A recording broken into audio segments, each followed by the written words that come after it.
Hi. Hello. నమస్తే. Welcome back to our channel. అందరూ ఎలా ఉన్నారండి? నేనైతే చాలా చాలా బాగున్నాను.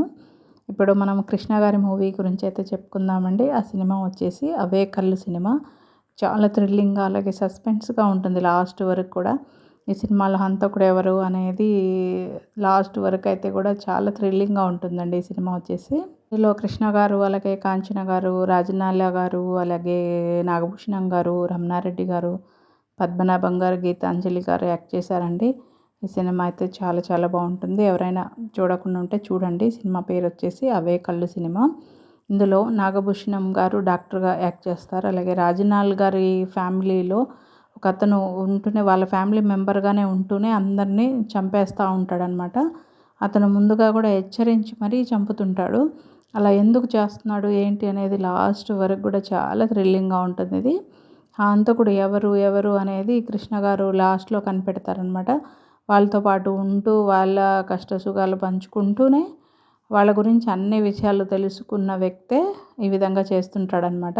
'రాజనాల్' గారికైతే అసలు అర్థమే కాదు. మన కుటుంబం మీద ఎవరికి ఇంత పగ ఉంది, ఇంతమందిని ఇలా ఎందుకు చంపుతున్నాడు ఏంటి అనేది అస్సలు అర్థమే కాదనమాట. వాళ్ళు ఒకరినొకరు అనుమానించుకుంటూనే ఉంటారు. వాళ్ళ ఇంట్లో వాళ్ళనే ఒకరినొకరు అనుమానించుకుంటూ ఉంటారు. నువ్వే చంపావు అనేసి.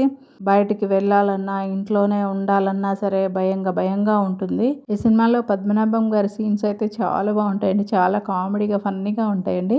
గీతాంజలి గారి ఇంటికి రెంట్‌కి వెళ్తారనమాట 'కృష్ణ' గారు, అలాగే 'పద్మనాభం' గారు. 'పద్మనాభం' గారు అయితే లేడీ గెటప్ వేసుకొని వెళ్తారు. వాళ్ళు బ్యాచిలర్స్‌కి ఇల్లు ఇవ్వమని చెప్తే 'పద్మనాభం' గారు లేడీ గెటప్ వేసుకొని హస్బెండ్ వైఫ్‌గా వెళ్తారు.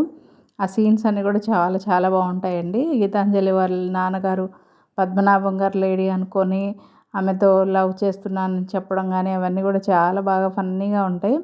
ఇందులో సస్పెన్స్, అలాగే థ్రిల్లింగ్, అలాగే ఎంటర్టైన్మెంట్, కామెడీ చాలా బాగుంటుందండి ఈ సినిమా అయితే. మిస్ అవ్వకుండా చూడండి. నేనైతే ఇప్పటికి చాలాసార్లు చూసా ఈ సినిమా 'అవే కళ్ళు' సినిమా. ఇందులో 'కృష్ణ' గారు, అలాగే 'కాంచన' గారు చాలా అందంగా ఉంటారండి. ఈ సినిమాలో అయితే చాలా బాగుంటుంది. హంతకుడు వచ్చేసి వాళ్ళతో పాటే ఉంటూ వాళ్ళ ఫ్యామిలీ మెంబర్స్‌ని చంపేస్తూ ఉంటాడండి. అతను ఒక ఓల్డ్ గెటప్ అంటే పెద్దాయనలాగా, ముసలాయనలాగా గెటప్ వేసుకొని ఉంటారు. లాస్ట్‌కు తెలుస్తది. 'కృష్ణ' గారు అయితే కనిపెడతారు. ఆయనతో బాగా ఫైట్ చేస్తారనమాట. పలానా రోజు చంపేస్తానని చెప్పినప్పుడు ఇంక 'కృష్ణ' గారు కనిపెట్టుకొని ఉంటారు. అప్పుడు అతను అసలు ఇంట్లోకి ఎక్కడి నుంచి ఎంటర్ అవుతున్నాడు ఏంటి అనేది అప్పుడు లాస్ట్‌లో కనిపెడతారు. ఆయన్ను బాగా ఇట్లా ఫైటింగ్ జరిగినప్పుడు కొట్టేసి వెళ్ళిపోయేటప్పుడు కళ్ళు అనేవి బాగా పరీక్షగా చూస్తారనమాట. ఆ కళ్ళు ఆయనకు అలా గుర్తుండిపోతాయి. అప్పుడు ఇంట్లో వాళ్ళందరినీ కూడా నించోబెట్టి, బయట వాళ్ళు ఎవరు ఆ ఇంటితో పరిచయం ఉన్న వాళ్ళని గాని అందరిని నించోబెట్టి ఆ కళ్ళు పరీక్షగా చూసి అలా గుర్తుపట్టడం అనేది చాలా బాగా అనిపిస్తది.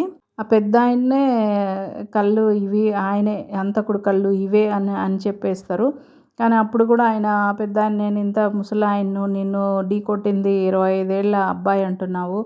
నేనెలా అవుతా హంతకుడిని? నేను ముసలాయన అయిపోయాను. నేనెలా చేస్తా ఇన్ని హత్యలు ఏంటి అని అడిగితే అప్పుడు కూడా 'కృష్ణ' గారు అవును కదా! అది నిజమే కదా! మరి నువ్వు ఎలా చేస్తావు ఏంటి అని అన్నప్పుడు మళ్ళీ గుర్తొస్తుందనమాట. ఎందుకు కాకూడదు? నువ్వే ఎందుకు కాకూడదు అని చెప్పేసి ఆయన లోపల ఒక డ్రెస్ ఉంటుంది, పైన ఒక డ్రెస్ ఉంటుంది. అప్పుడు ఇంక 'కృష్ణ' గారు పట్టుకొని వాళ్ళిద్దరికీ గొడవ జరిగినప్పుడు షూట్ చేస్తారనమాట. అతనికైతే బుల్లెట్ తగిలి పడిపోతాడు. అప్పుడు చెప్తాడనమాట అసలు ఈ కుటుంబంతో ఎందుకు అతనికి ఇంత పగ ఉంది? ఎందువల్ల ఏంటి అని. వాళ్ళ అమ్మ కూడా ఈ ఇంటి కోడలే. అయితే ఆమె అందరికీ తెలిసినట్టు కాకుండా సపరేట్‌గా ఉండేది. ఎవరికీ తెలీదు. లాస్ట్‌కు మా నాన్నగారిని కూడా మమ్మల్ని చూడనివ్వలేదు. అలా మమ్మల్ని ఇంట్లో నుంచి గెంటేశారు. ఒక ఇంట్లో ఉంటే ఆ ఇల్లుకి కూడా నిప్పు పెట్టిచ్చేసేస్తారనమాట. అందులో నుంచి ఈ అబ్బాయి తప్పించుకొని వస్తాడు. వాళ్ళ అమ్మగారైతే చనిపోతారు. నేను కూడా ఈ ఇంటి బిడ్డనే, నేను మీ వారసుడినే, మీ తమ్ముడినే అని అప్పుడు చెప్తాడనమాట. నాతో పాటే ఈ పగ కూడా పెరిగింది. కుటుంబంలో ఎవ్వరిని ఉంచకూడదు అని చెప్పి నేను ఈ విధంగా చేస్తున్నానని అయితే చెప్తాడు. లాస్ట్‌లో అయితే అసలు అవే కళ్ళు అని ఆ కనిపెట్టే సీన్ మాత్రం చాలా బాగుంటుందండి. నాకు చాలా ఇష్టం ఆ సీను. ఆ కళ్ళు అలా గుర్తుపెట్టుకొని అలా కనిపెట్టడం అనేది అయితే చాలా బాగుంటుంది. ఈ సినిమా అయితే ఎవరైనా చూడకుండా ఉంటే మిస్ అవ్వకుండా చూడండి. 'అవే కళ్ళు' సినిమా చాలా చాలా బాగుంటుంది. నాలాగే పాత సినిమాలు ఇష్టపడే వాళ్ళ కోసం అయితే నేను మంచి మంచి సినిమాల గురించి అయితే చెప్తానండి. నేను చెప్పే సినిమాలు ఏవైనా సరే అందులో మంచి మెసేజ్ ఉంటుంది. అలాగే మనకు చాలా ఫేవరెట్‌గా ఉంటాయి ఆ సినిమాలు కూడా. చాలా బాగా అనిపిస్తాయి. మీకు ఈ వీడియో కనుక నచ్చితే ఒక లైక్ చేయండి, అలాగే సబ్స్క్రైబ్ చేసుకోవడం మాత్రం మర్చిపోవద్దు. తప్పకుండా సబ్స్క్రైబ్ అయితే చేసుకోండి. ఇలాంటి సినిమాలన్నిటిని కూడా చూడండి. ఓల్డ్ ఈజ్ గోల్డ్ కదా, చాలా బాగుంటాయి అప్పుడు సినిమాలన్నీ కూడా. సినిమా కూడా కలర్లో ఉంటుందండి. అవి కాస్ట్యూమ్స్ కూడా చాలా బాగుంటాయి అనమాట. మనం ఎప్పుడు బ్లాక్ అండ్ వైట్లో చూస్తూ ఉంటాం కదా, అది కలర్లో ఉంటుంది. ఆ కాస్ట్యూమ్స్ కానీ చాలా బాగా అనిపిస్తాయి. చాలా మంచి సినిమా అండి, తప్పకుండా చూడండి. మీ అందరికీ కూడా చాలా నచ్చుతుంది.